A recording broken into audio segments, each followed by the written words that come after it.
Magandang araw, sambayan ng Pilipino. Magandang araw, mga kababayan. Kasama niyo po ngayon si Ka Eric sa isa na namang episode ng ating Balita at Talakayan.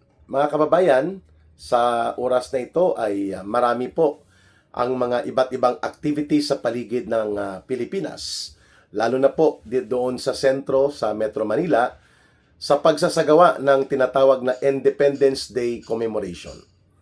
At sa araw ding ito, marami tayong narinig na mga pagpapahayag kung saan ay kailangan nating mabigyan ng konteksto at pagpapaliwanag. Una, sinabi ni Marcos Jr. sa kanyang talumpati na ang kinikilala niyang liderato sa Senado ay si Senator Sherwin Gatchalian. So isa po itong direkta na pagbibigay ng kanyang pagbibigay ng imprimatur. Wika nga, no?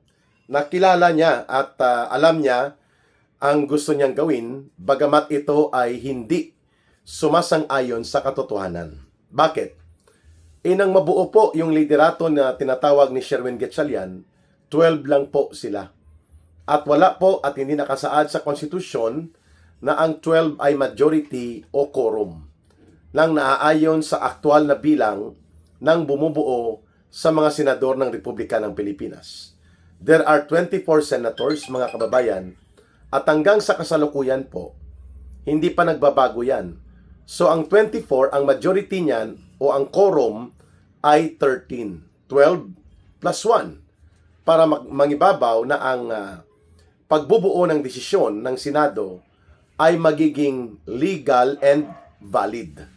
So kung 12 lang ang nagsesyon, walang quorum, walang majority. Tama po? Tama. So papaano kikilalanin ni Marcos Jr. ang isang gawain o isang pangyayari na hindi tumutugma sa saligang batas? Well, kailan ba kinilala ni Marcos ang mga batas sa Pilipinas at kailan ba niya ito sinunod o iginalang ang saligang batas? That's the main question. Marcos does not care about the Constitution. He cares about his power. He cares about his authority na mangibabaw ito, di bali nang tinatapakan o di bali nang ito ay sumasagasa sa saligang batas. Kaya naman po, kailangan talaga magkaroon ng desisyon ang Korte Suprema tungkol dito, sapagkat the last court or the final arbiter ng mga bagay patungkol po sa ganitong usapin ay ang Korte Suprema. Subalit, kung hindi po nagsasalita at wala pang formal na petisyon sa Korte Suprema, kung anong gusto ng may makapangyarihan at mga poderoso kagaya ni Marcos, yun ang kanyang i-interpret at hindi po ang tamang interpretasyon ng saligang batas. Yung na-dismiss o ibinasura po ng Korte Suprema, yung petisyon na idideklara bilang valid at legal and legitimate ang pagkakaluklok sa grupo nila Sherwin Gatchalian, dinesisyonan po ng Korte Suprema not because tinalakay nila ang merits, legality, at ang constitutionality ng naturang petisyon. Hindi po. Ibinasura yon dahil sinabi ng Korte Suprema, "Who you?" Ano pong ibig sabihin ng desisyon na yon? Ang sabi ng Korte Suprema, wala kang legal standing. At hindi kami obligado na i-entertain ang petisyon mo. Yan pong ibig sabihin ng who you. Sapagkat dapat ang nagsampa po ng petisyon sa Korte Suprema para i-review kung makatarungan, naaayon sa saligang batas, at mayroong bigat ng legalidad at validity of legitimacy ang naturang ginawa ng grupo nila Sherwin Gatchalian, ay dapat mga senador din. O kaya, bahagi po ng organisasyon ng Senado. For example, ang dating Senate Secretary o kaya isa sa mga opisyal ng Senado like si Senator Alan Peter Cayetano, si Senator Loren Legarda, o sino man sa mga senador na apektado ng naturang desisyon ng pangbabaliwala at pangbubugos at pangbubudol ng grupo nila Gatchalian at nila Marcos sa konstitusyon. Yan po ang ibig nating ipakahulugan sa sinabi lamang ng Korte Suprema simply, who you? Yun. Tapos, idinismiss na. Ang pakahulugan po nito, walang legal standing. Walang batayan para bigyang pansin ng Korte Suprema ang petisyon. Kaya hindi tinalakay po ang merit, ang mga nilalaman o ang mga argumentasyon o ang mga punto de vista na naisidulog sa Korte Suprema. Hindi nga tinalakay po yon. Ibinasura na lang due to the lack of legal standing of the petitioner. I think ang petitioner ay isang guro, pero hindi po siya senador, hindi rin siya miyembro ng organisasyon o opisyal ng Senado. And that is the reason kung bakit nahoyu ang petisyon na yun. Pero, nakatiwangwang ang usapin na ito. Kailan ba kinilala ni Marcos ang mga desisyon o magiging desisyon ng Korte Suprema kahit na nakatiwangwang ito? Hindi niya po ito kinikilala. Yan ang totoo. Halimbawa, ang petition to declare the constitutionality and the valid basis on the law sa ating bansa, ang ICC arrest order laban po kay Senator Bato de la Rosa. Hindi po ito inantay pa ni Marcos na mag-rule ang Korte Suprema bagamat ito ay pending. At ang ginawa niya, diniklara na niyang fugitive si Senator Bato de la Rosa.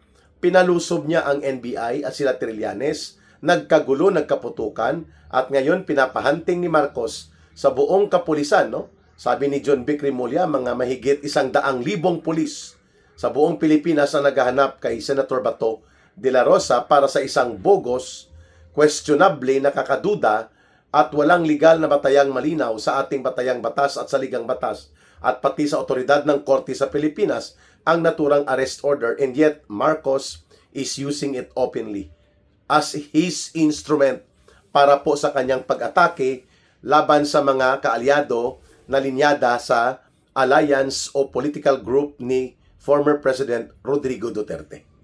Ito na naman ang ginawa ni Marcos Jr. Bagamat hindi pa natatapos ang hidwaan na siya din po ang pasimuno at mastermind, nagdeklara na naman siya, no, na kinikilala niya na ang pinuno ng Senado ngayon ay si Senator Sherwin Gatchalian. Without regard, hindi niya isinaalang-alang na ito ay isang constitutional issue na dapat maidulog muna sa Korte Suprema. Sapagkat, bagamat presidente si Marcos, hindi po sakop sa kanya. Hindi po siya ang nangingibabaw, hindi po under sa kanya ang Senado. There is the so-called principle and doctrine of separation of powers. Sapagkat tayo po ay constitutional republican democracy, mayroon po tayong separation of powers, subalit ang mga ito ay magkakaugnay, ngunit hindi po ito sinasakop ng isa lamang. Halimbawa, si Marcos, siya ang namumuno ng executive branch of government. Ang executive, ito po yung presidente, vice president, pababa hanggang sa mga barangay officials at lahat ng mga sangay ng gobyerno except sa Congress at sa judiciary. Ang pangalawang branch of government ay ang legislative branch na binubuo ng ating bicameral, BICAM, dalawang kapulungan, House of Representatives, mga kongresista dyan, at ang Senate na mga senador naman. At hindi din ito sakop ni Marcos. Ito ay hiwalay sa kanya at isa ito sa mga haligi ng ating demokrasya na nagsasagawa ng check and balance. Ang isa ay ang judiciary. Ito naman po ang nag-i-interpret ng mga batas at pati na po sa saligang batas. At dito naman nililitis ang mga kaso at ginagawa ng desisyon batay sa batas. Yan ay hindi rin under sa legislative, hindi rin po yan under kay Marcos. Judiciary is another branch of government. They are separate, subalit magkakadugtong. At ang nangingibabaw sa lahat ay ang executive. But he does not or she does not control, being the president, kung sino man ang nakaupo, hindi niya kontrolado ang Senado, ang Kongreso, at ang Judiciary. Yan po, may distinct character sila, subalit sila ay magkakahiwalay, hindi naman po pwede na sakupin ng isa ang isa. Ngayon, sa pagdideklara ni Marcos na ito, na kinikilala niya ang grupo nila Sherwin Gatchalian, tatlong bagay ang nakikita natin. This confirms the theory na si Marcos po ay talagang atat na magsabotahe sa Senado. At gusto niya ang Senado ay na kanyang nahahawakan, nauutusan niya at kanyang namamanipulate upang hindi po pumalag sa kanya o maging adversarial na magiging tagapag-imbestiga ng kanyang mga kabalbalan at mga kabulastugan sa poder at kapangyarihan. So Marcos wants the Senate to be a Senate that serves the interest of Marcos rather than the interest of check and balance, rather than the interest of democracy. Yan po ang katotohanan dyan, mga kababayan. So si Marcos ay isa po yan sa deklarasyon na ginawa niya na ang nangyari, ang Senado ngayon ay nakokontrol niya dahil mayroon pong 12 na plenary majority ang grupo nila na Sherwin Gatchalian. Pero hindi nangangahulugan po na ito ay tama sapagkat hindi nila nakuha ang 13 minimum na grupo ng mga senador na dapat ito ang magpapatupad ng quorum at ng tinatawag na majority. So therefore, hindi nakapag-elect ng Senate President, hindi nakapag-elect ng tama sa Senate Pro Tempore, Senate President Pro Tempore, sa Senate Secretary at sa Senate Sergeant at Arms. Subalit patuloy po ito na binabaliwala at ini-ignore lang ni Marcos. Ang malala pa ngayon sa araw na ito ay idiniklara niya na ang legal and valid na liderato daw ay ang grupo nila Gatchalian, as if siya na rin ang Korte Suprema. By that declaration alone, hindi lamang kinumpirma ni Marcos na siya talaga ang pasimuno ng pang-uudyok at pananabutay sa Senado.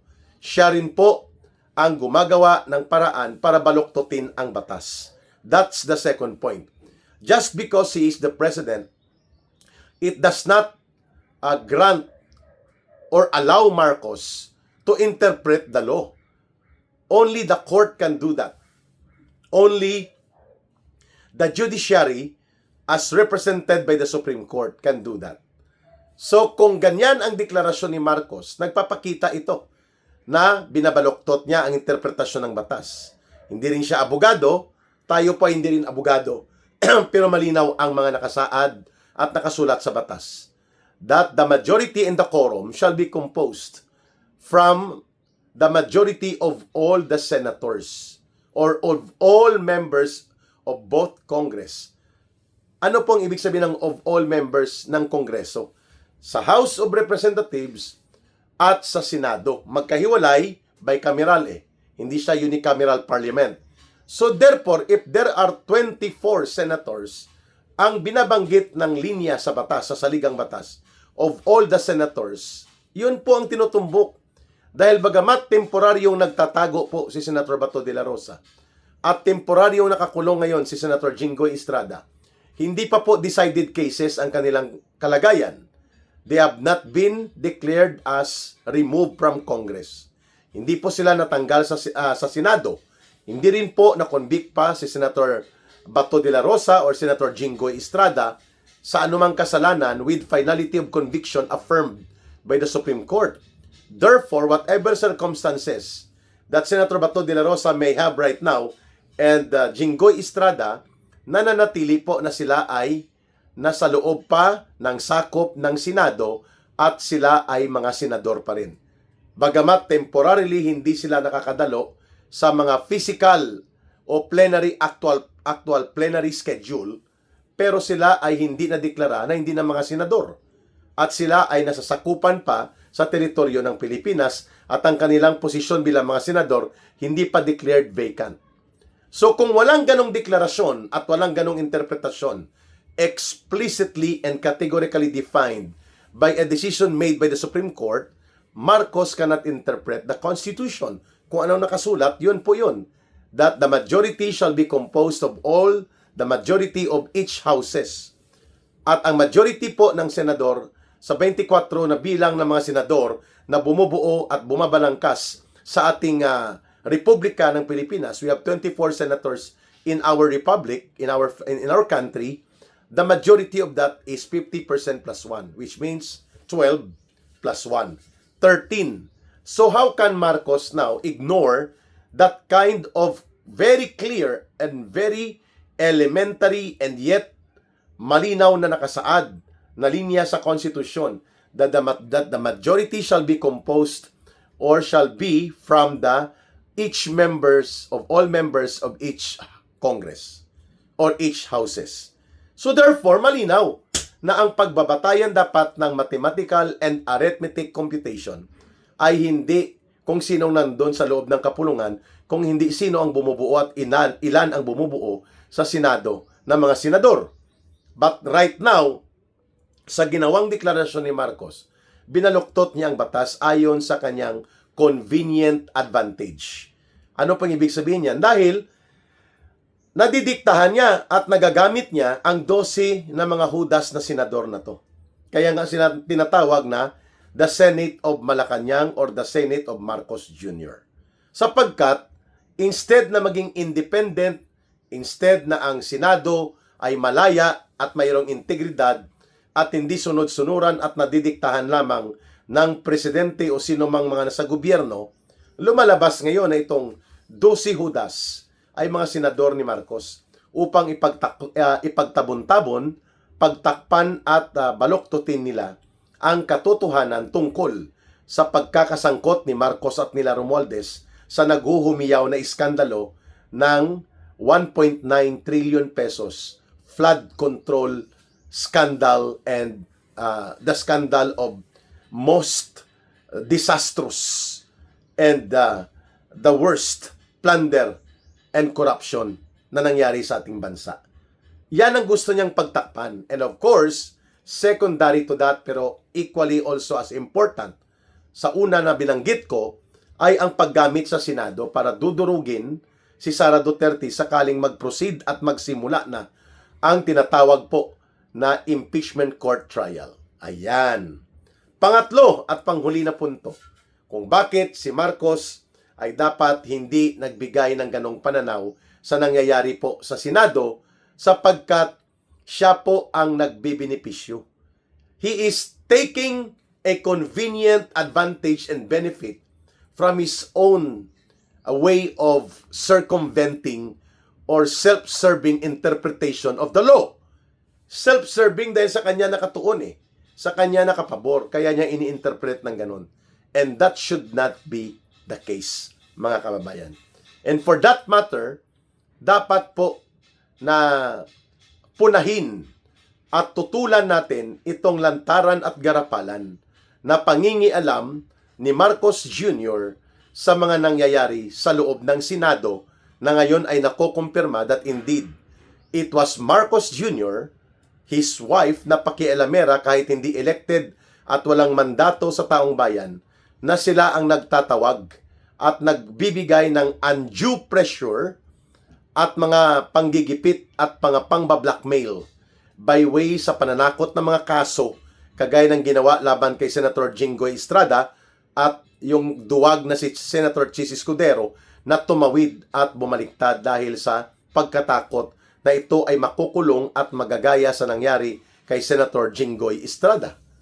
So ang gumagawa niyan with this kind of declaration made by Marcos na kinikilala niya at kinikilinganan niya ang grupo nila Gatchalian even in the absence of categorical Supreme Court's interpretation and decision pertaining to the constitutional interpretation and valid basis of that kind of situation right now being faced by the Senate, si Marcos ang nagpautos nito na sabutahihin.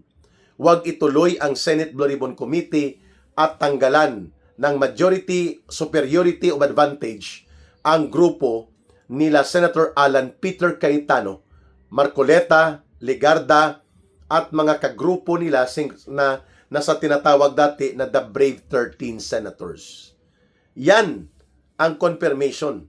Yung kanyang binanggit ngayon sa araw ng kalayaan ay tinanggalan niya ng dangal at integridad ang Senado sa pagpapakita na he controls everything even if it is beyond his power.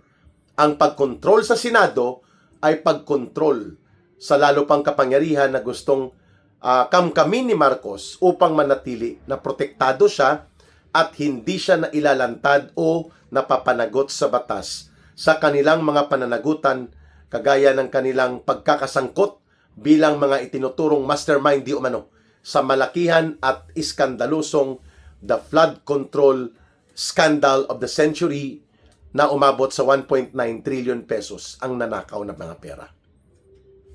Abangan natin kung ano po ang magiging hakbang at mga legal na mga steps to way na gagawin ng grupo naman nila Senator Alan Peter Cayetano.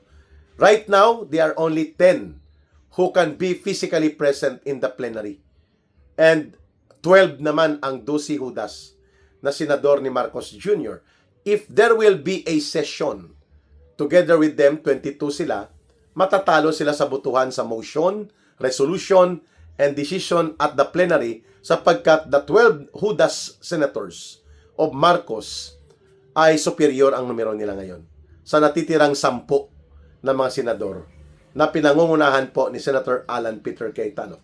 But because there was and there is no existing 13 actual senators that can constitute a majority basis para magkaroon ng reorganization and election of leaders of the Senate, na nanatili po si Senator Alan Peter Cayetano, ang duly elected na Senate President when it was conducted last May 11 by the 13 majority senators before nangyari po itong sabotahe at maniobra nila Marcos.